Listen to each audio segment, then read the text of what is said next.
Era la última tarde que Sofía Delgado caminaría por las calles de su barrio. El sol caía lentamente en Villa Gorgona y todo parecía estar en calma. Con solo 12 años, esa niña de sonrisa brillante se dirigió a comprar un champú para su mascota, pero nunca regresó.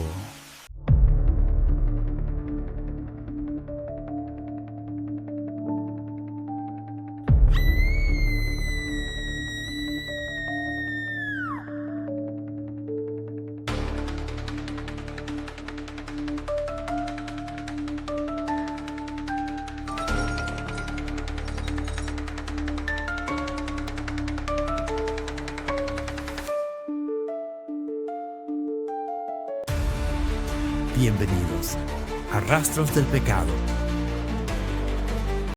En el caos de la búsqueda desesperada, la comunidad, la familia y la policía recorrían sin descanso cada rincón, cada calle. El dolor de no saber era más insoportable que cualquier otra cosa. Mientras las horas se convertían en días, nadie imaginaba que la respuesta estaba más cerca de lo que pensaban, en una tienda local que parecía inofensiva. Pero lo que la policía descubrió al final de ese sombrío viaje fue peor que un secuestro. Sofía no fue la única víctima. Y los responsables, quienes se cruzaban en su camino y les daban confianza, tenían secretos oscuros enterrados en la sombra de su vida cotidiana. La investigación que comenzó con una niña desaparecida se transformó en una pesadilla aún más grande, revelando una serie de crímenes que nadie podía haber anticipado. Un hombre conocido, el dueño de la tienda, confesó un acto tan macabro que dejó helados a todos.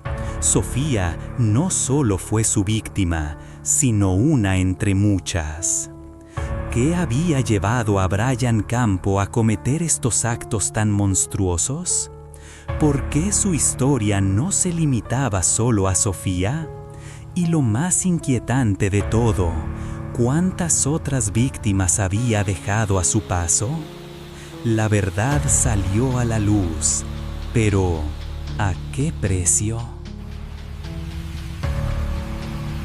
La tarde del 29 de septiembre de 2024 comenzó como cualquier otra. Sofía, con su risa inocente y su cabello al viento, salió a comprar un champú para su mascota. Apenas 12 años y caminaba despreocupada por las calles de Villa Gorgona, ajena al destino que ya comenzaba a tejérsele entre las sombras. Su madre, Lady Zúñiga, la observó partir desde la ventana de su casa. No tenía ni idea de que aquella sería la última vez que vería a su hija. Las horas pasaron y el sol se desvanecía, pero Sofía no regresaba.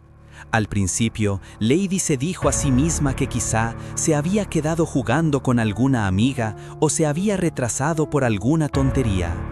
Pero algo en su pecho comenzó a inquietarse. El sol ya se había ido y las calles, que antes estaban llenas de vida, ahora parecían vacías, desoladas. Llamó a Sofía varias veces, sin respuesta. Las llamadas al celular se fueron convirtiendo en un eco vacío que resonaba en su cabeza. El miedo empezó a apoderarse de ella.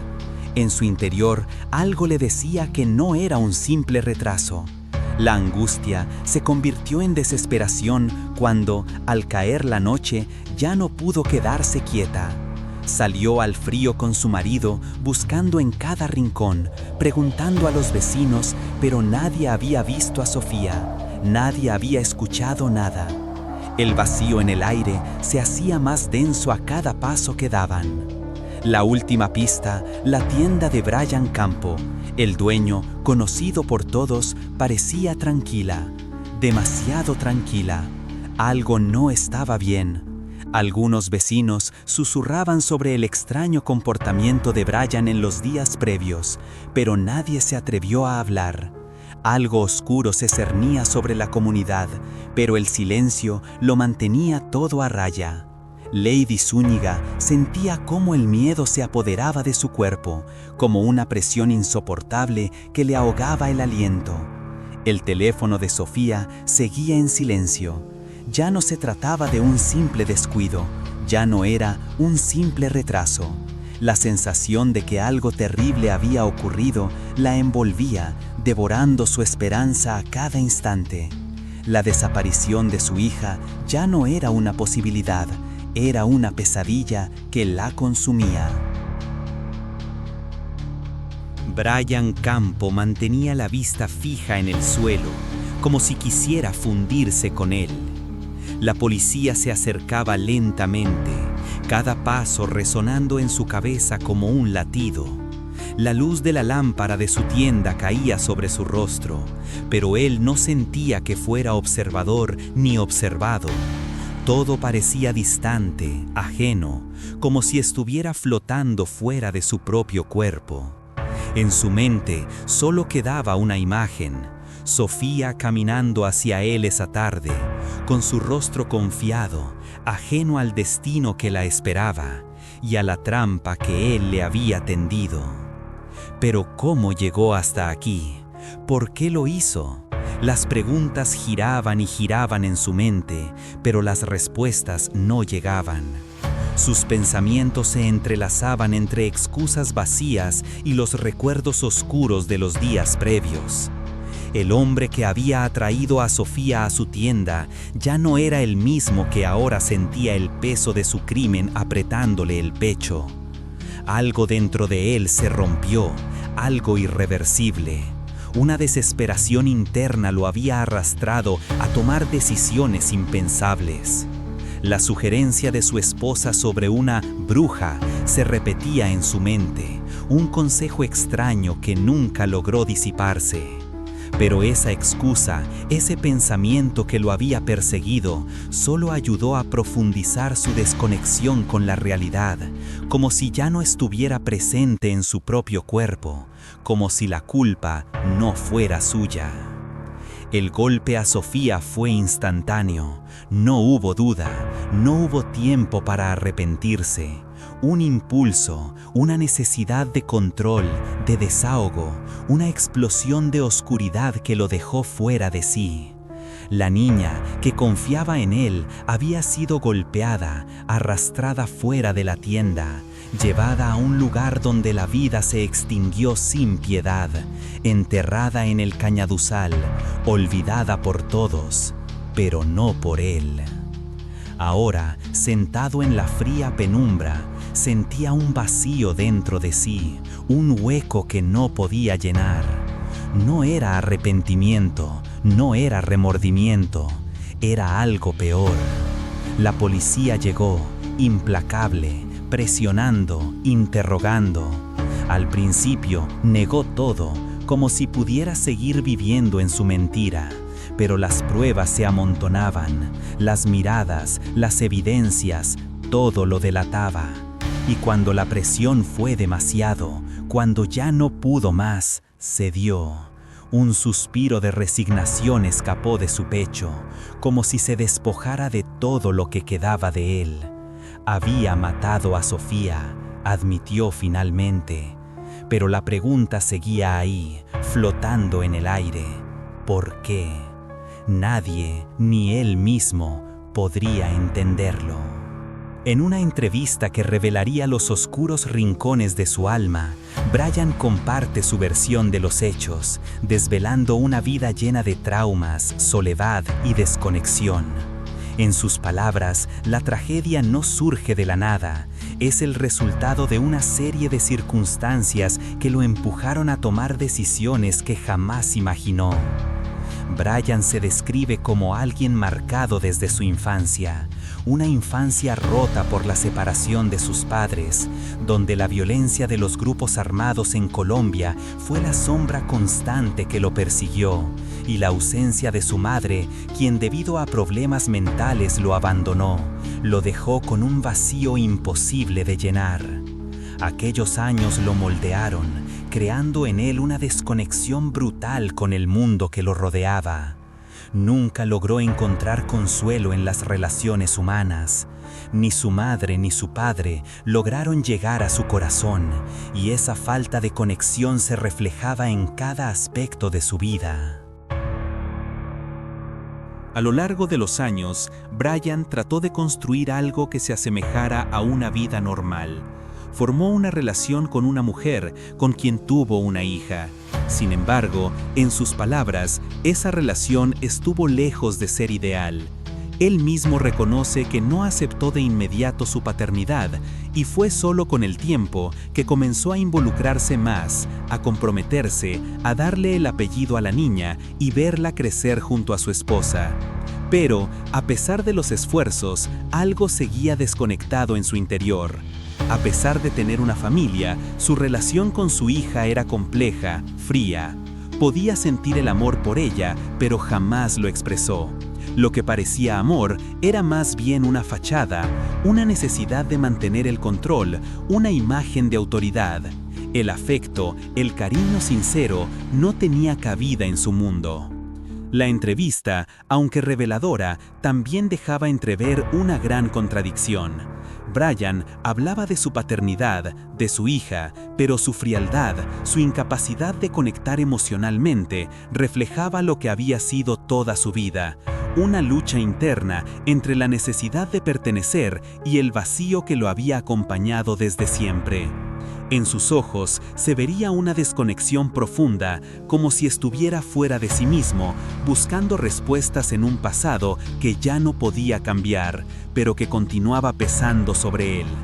El relato de su vida, lleno de momentos oscuros y decisiones erradas, no era una justificación, sino una revelación inquietante de cómo los ecos de su sufrimiento personal habían conducido a la tragedia que marcó su destino. En los días previos al crimen, Brian detalla cómo un vacío insoportable se apoderó de él.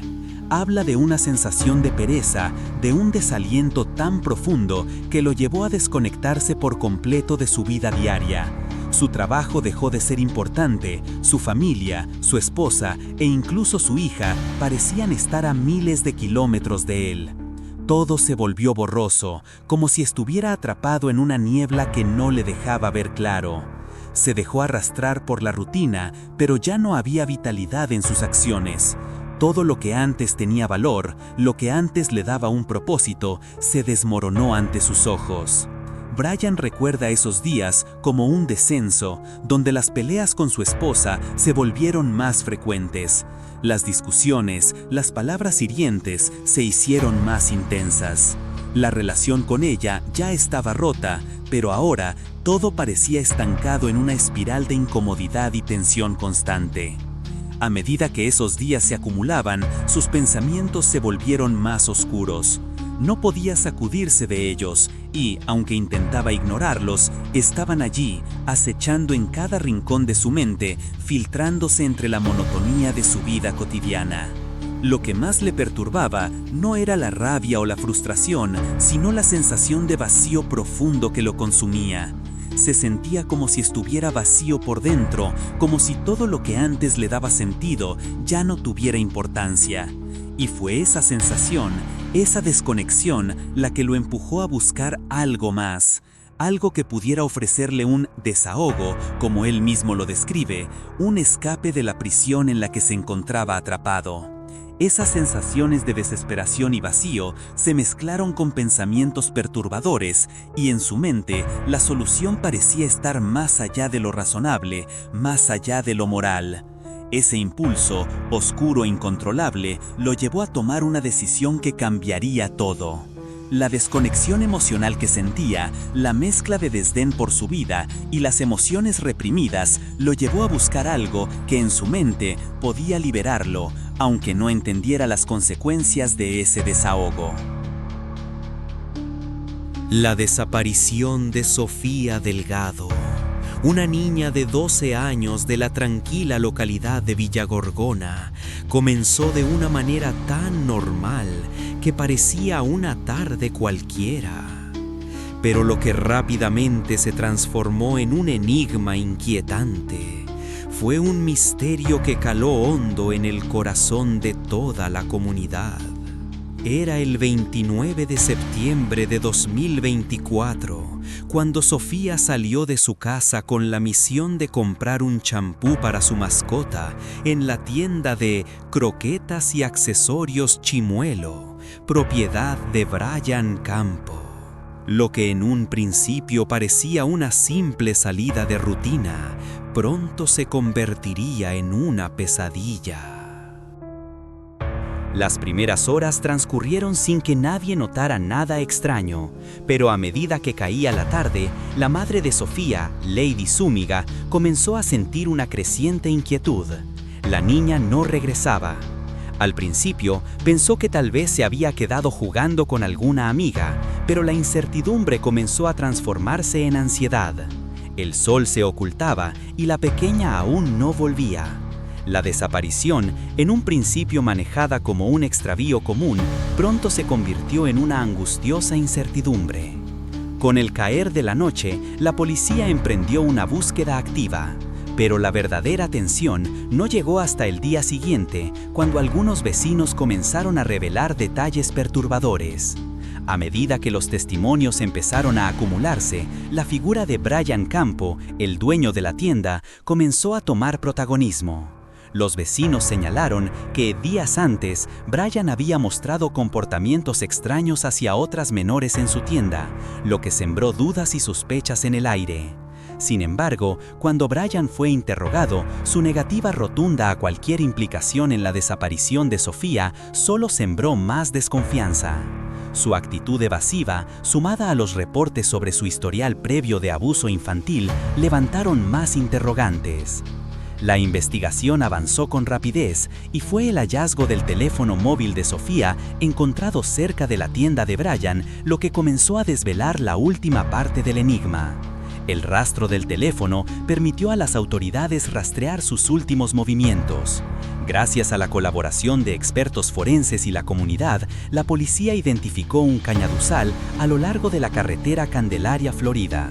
Allí, el 17 de octubre de 2024, se encontró el cuerpo de Sofía en una tumba improvisada, después de haber sido golpeada con un objeto contundente. El giro del caso llegó con la confesión de Brian Campo. En su declaración, admitió haber golpeado a Sofía, secuestrándola y llevándola al cañaduzal, donde la enterró sin piedad. Aunque intentó justificar sus actos con excusas personales y una desconexión emocional que trató de hacerle creer al mundo, la verdad era innegable. Sofía había sido víctima de un acto brutal y atroz. Brian fue arrestado y, tras un juicio que acaparó la atención nacional, fue condenado a 58 años y 3 meses de prisión, una de las penas más severas impuestas por feminicidio en Colombia. Pero, a pesar de la sentencia, la justicia nunca podrá devolver a Sofía a su familia. La herida dejó una marca profunda en la comunidad de Villagorgona, que ahora se enfrentaba a la terrible realidad de que alguien cercano había sido capaz de cometer semejante atrocidad. La historia de Sofía, su dolorosa partida y la búsqueda de justicia no solo fue una tragedia personal, sino un crudo recordatorio de la urgente necesidad de protección infantil en Colombia y la imperiosa lucha por erradicar la impunidad ante crímenes tan desgarradores. En la prisión de la Tramacua, donde Campo fue llevado, el testimonio de otros reclusos comenzó a revelar los oscuros secretos del asesino. Luis Gregorio Ramírez Maestre, conocido como La Soga, un criminal con un pasado marcado por el asesinato de 36 mototaxistas, fue uno de los primeros en hablar. Durante una conversación casual mientras jugaban parqués, La Soga relató cómo Campo, confiando en su círculo más cercano, había revelado con aparente indiferencia que Sofía no había sido la única víctima. A lo largo de su tiempo en prisión, Campo confesó haber matado a más niñas en el Valle del Cauca. Entre ellas, mencionó específicamente a una joven llamada Erika Sepúlveda, que también había sido asesinada en circunstancias similares, aunque en una fecha anterior. La tía de Erika, quien había sido su cuidadora, relató con angustia cómo la joven había salido de su casa con su amiga Tatiana Trujillo en la noche del 21 de agosto, pero nunca regresó. Tras días de búsqueda, su cuerpo fue hallado en un cañaduzal cerca de la frontera entre el Valle del Cauca y el Cauca, similar a lo ocurrido con Sofía. La tía de Erika, aún en shock por lo sucedido, reveló que durante meses vivieron con la incertidumbre, los rumores y la angustia de no saber qué le había sucedido a la niña. Los investigadores, sin embargo, nunca dieron respuesta clara. La familia de Erika también pasó por el horror de no saber quién fue el responsable y cómo su hija había acabado muerta en circunstancias tan crueles. Sin embargo, el testimonio de la soga y la investigación periodística que logró rastrear las conexiones entre Campo y otros casos de niñas desaparecidas en la región aportó una luz a estas familias, quienes ahora sabían que no eran solo casos aislados. En su relato, la soga mencionó además que Campo, durante su tiempo en prisión, hablaba con total desparpajo sobre sus crímenes como si se tratara de algo trivial. Campo decía que lo hacía porque las mujeres adultas no le apetecían y que, al verlas, le cogía rabia. La soga reveló que Campo le había contado que se desquitaba con las niñas porque era lo que le gustaba, lo que lo hacía sentirse superior. Así, sus crímenes no eran fruto de una simple impulsividad, sino de una distorsionada satisfacción personal que creció con cada víctima que se cruzó en su camino. El testimonio de la soga no solo sacó a la luz el horror detrás de los crímenes de Campo, sino que también despertó la conciencia colectiva sobre la magnitud de su maldad. Tras las revelaciones, la investigación no solo se centró en Sofía, sino en un posible patrón de desapariciones y asesinatos de niñas en el Valle del Cauca que fueron cometidos por un mismo hombre, Brian Campo. Mientras tanto, los familiares de Erika Sepúlveda también comenzaron a revivir el dolor de la pérdida, aunque con la esperanza de que, finalmente, la verdad saliera a la luz. Los ecos de estos crímenes resuenan en el corazón de muchas familias. En la memoria de los colombianos, la imagen de Sofía Delgado, con su dulce rostro y su corta vida arrebatada, permanece intacta. Su madre, Lady Zúñiga, vive con el constante dolor de haber perdido a su hija de manera tan brutal, pero también con la esperanza de que la justicia se haga por todas las víctimas. En su corazón sabe que, aunque la condena de 58 años de cárcel impuesta a Campo no devolverá a su hija, al menos el hecho de que él esté tras las rejas evitará que más niñas sufran lo mismo. Lady Zúñiga también se ha convertido en un símbolo de lucha, ya que ha compartido su historia con el mundo solicitando justicia no solo para Sofía, sino para todas las niñas y mujeres que como su hija han sido víctimas de violencia. El dolor sigue siendo inmenso, pero la lucha por la verdad sigue adelante. El caso de Brian Campo no solo pone de manifiesto la maldad que puede existir en los seres humanos, sino también las fallas en el sistema judicial y las investigaciones que, a veces, no logran atrapar a los verdaderos culpables hasta que es demasiado tarde. En este caso, la memoria de Sofía y de Erika y todas las víctimas que aún no han sido identificadas es una llamada a la acción para que la justicia no quede en el olvido.